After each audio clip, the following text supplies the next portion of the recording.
So, interviewing. That's my favorite topic. Yeah, you've done just a few interviews. Common mistakes during the interview, and just maybe some general comments around it. Well, I hate to give the most basic one, but surprising, there are so many people these days that don't know what the hell's on their resume. Honest to God. The first thing you ought to know, if you've put it on a resume, by all means, speak to it. Be able to speak to it. If you're going to put it down there and I'm going to review it, I'm hopeful that you can tell me the circumstances, the situation, the context, the result, the difficulties, challenges, et cetera, et cetera. That's number one. Number two, this is a little pet peeve of mine. I certainly want somebody to research the company, but I don't want somebody coming in showing off the facts of what they know of what we're doing in the industry. I need the candidate to know what makes them great. The interview to me and my recruiters at this firm is, I want you to know everything about yourself and be able to articulate that. How did you do it? Why did you do it? Why were you better than the person in the role before you? What made you different? What made you unique versus, hey, and telling me all the things about my firm. I'm glad that you've done a little bit of research. I don't need you doing a ton of research. Please know yourself first and foremost and the roles that you've been in.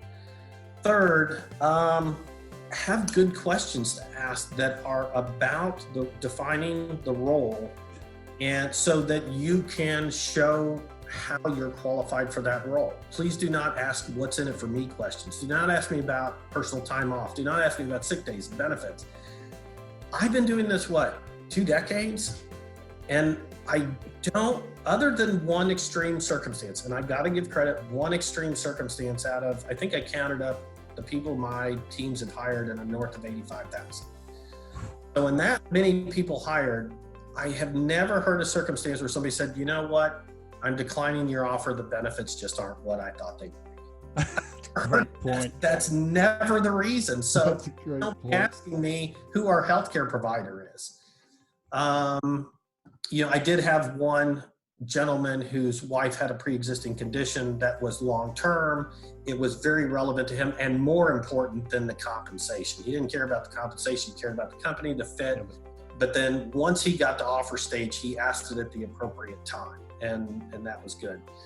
The fact that they don't have questions sometimes, I'll just tell you as a recruiter myself, if I say, okay, Johnny, what questions do you have? If your answer is you don't have any, you're not getting a job, period. Yeah. And I used and so when I was teaching veterans, and I don't know analogy, I know I'm a little bit outside the box. I kind of lined it up one time and it just came off the top of my head. I said, it's like dating. Imagine if you went out on a date and at the end of dinner you said, all right, thanks, I'm out of here, have a good one, and left. That there was no closing, there were no questions.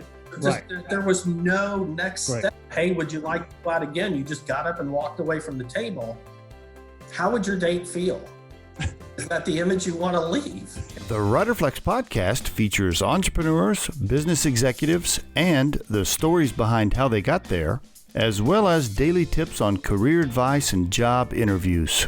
Our show can be heard just about anywhere these days, but you can visit riderflex.com and click on the podcast page to hear all the previous episodes and learn more about the recruiting and consulting services we provide. Contact us at the email address info@riderflex.com or 888-964-5876. Thanks so much for listening, and if you enjoy our show, please be sure to subscribe to our channel and like the episodes.